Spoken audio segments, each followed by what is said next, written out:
I'm Sarah Decker. I actually support our Human Resources Department, and I am the New Employee Orientation Program Manager, so I help with the orientation of our new employees. Anybody that comes to Dahlgren, I'm the first person that helps them out.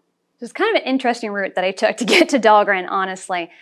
When I first came here, it was as a contractor, and so when I interviewed with the contracting company, I was coming from experience with AT&T. I worked with telecommunications for several years. I actually worked in the banking industry for several years. I actually wanted to see where what I was doing could connect with more people. I wanted to make a bigger impact. And so when I applied with the contracting company, they said, would you be interested in working for Dahlgren? I said, that sounds amazing. What's a Dahlgren?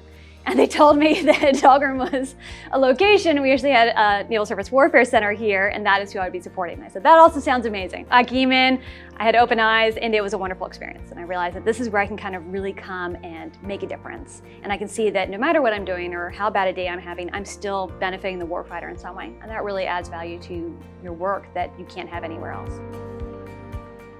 Originally, I'm from Virginia Beach, so my father was actually in the Navy. So I was actually used to it from there, and then I moved up north to Maryland, and then I was slowly trying to make an escape down south again until I got caught in Virginia by my husband. And then from there, I've just been sitting for a while. So I was familiar with some of the area, but I had no idea that Dahlgren existed until I applied for the job. When I was younger, my idea for the future was not this at all. This is actually way better. I actually grew up and I just knew I wanted to make a difference. I never really knew what I wanted to do, but I also knew that I needed to move around. So I've never been a person to be very stationary. I can sit at a desk and just plug along all day. It's the worst. Can't do that. Not a fan. I just knew that I wanted to be as invested in an organization that was as invested in me. And a lot of companies, I realized I was willing to give 120%, and I was only getting the bare minimum back from the company. And that really left me dissatisfied.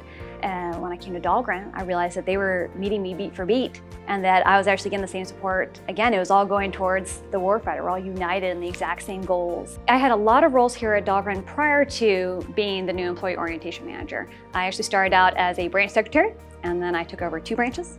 And then I was the department executive assistant for a while within our weapons integration department. After that, I left and supported human resources with DWIA, which is the Defense Acquisition Workforce Improvement Act. Mandatory training is the bane of everybody's existence. So I wanted to help make that where it wasn't anymore, and they could really see the value and how by them being compliant with that, it was gonna help the warfighter. And once you see that, it's a lot easier to get people's buy-in.